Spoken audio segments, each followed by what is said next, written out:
নমস্কার, ধন্যবাদ। বিবর্তন মুখার্জি ওয়েস্টবেঙ্গল আসানসোল থেকে বলছি। আজ বিশেষ কিছু জিনিস যেটা আছে কালসর্পদোষ নিয়ে আলোচনা করছি।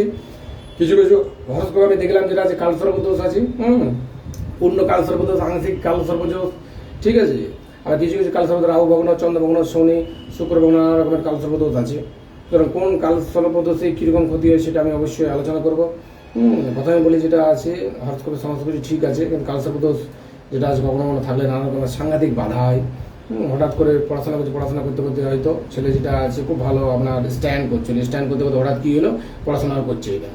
হ্যাঁ, সেটা যেটা আছে আপনার ছেলে হয়তো মাধ্যমিক দিল, যখনই দোষা অন্তর্দোষা আসছে তখনই কিন্তু এগুলো চেঞ্জ হচ্ছে।